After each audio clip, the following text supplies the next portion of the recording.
วรรค์บ้านอายแน่เด้อ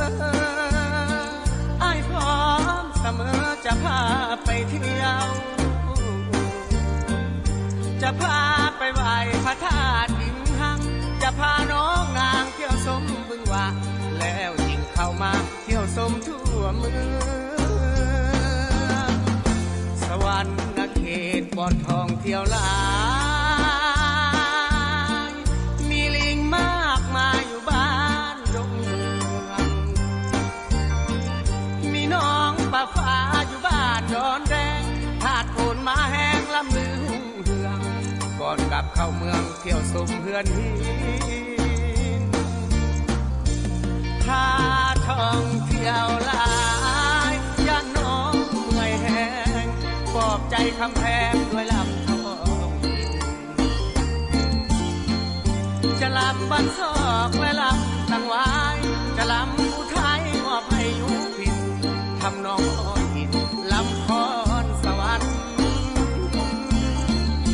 มาเป็นลูกไผ่สวรรค์แน่เด้อตอนหักเสมอหักจริงคงมันสาวใดยังโสดขอเชิญสวนสาวใดอยากมวนให้มาสวรรค์ขอกล่อมแจ่มจันทร์ด้วยเสียงลำอ้า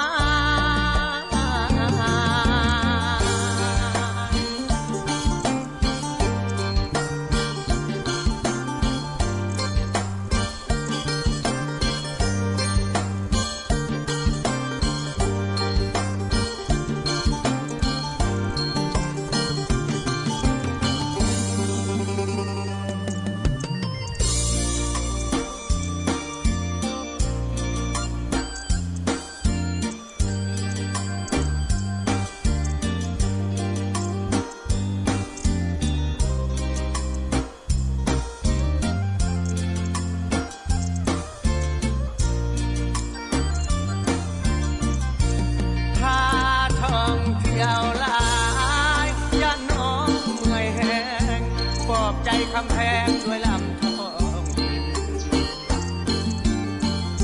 จะลำบันซอกและลำตั้งไว้จะลำอุทัยมอบให้ยุพินทำน้องอ้อยหินลำคอนสวรรค์มาเป็นลูกไผ่สวรรค์แน่เด้อตอนหักเสมอหักจริงคงมันสาวใดยังโสดขอเชิญสวนสาวใดอยากมวนให้มาสวรรค์ขอกล่อมแจ่มจันทร์ด้วยเสียงลำอ้าย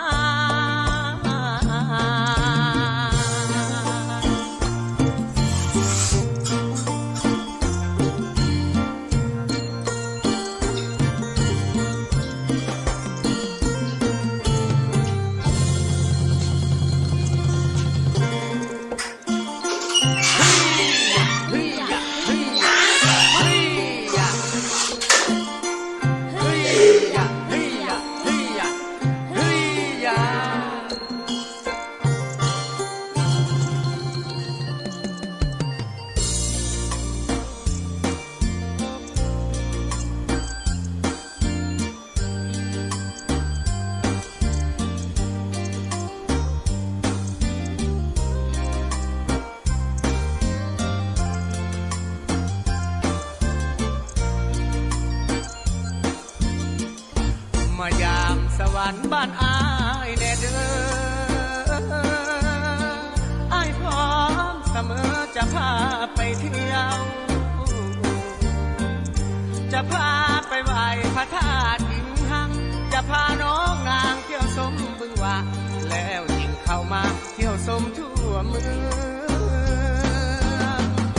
สวรรค์เขตบ่อนทองเที่ยวหลายมีลิงมากมายอยู่บ้านดงเมืองมีน้องปลาฟ้าอยู่บ้านดอนแดงหาดโผนมาแห้งลำลือหุ่งเฮืองก่อนกลับเข้าเมืองเที่ยวชมเฮือนหินถ้าท่องเที่ยวหลายย่านน้องไม่แห้งปลอบใจค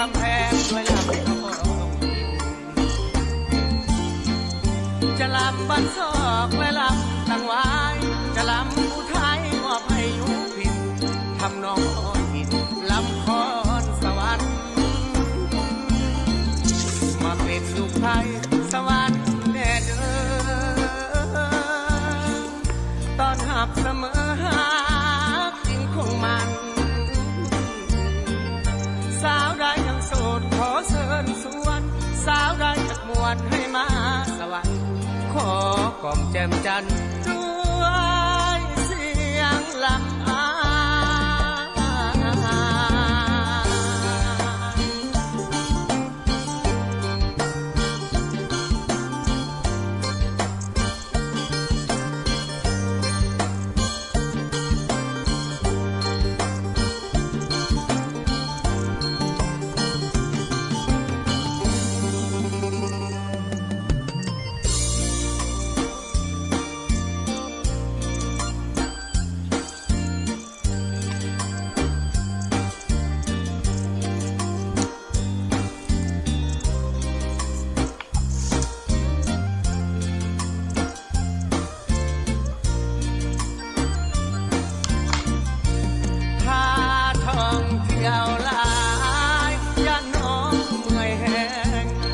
ใจคำแพงด้วยลำทอง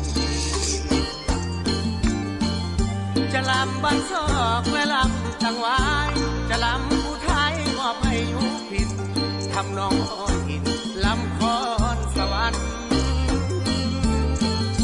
มาเป็นลูกไทยสวรรค์แน่เด้อตอนหักเสมอหากจริงคงมันสาวใดยังโสดขอเชิญสวนสาวใดอยากมวนให้มาสวรรค์ขอ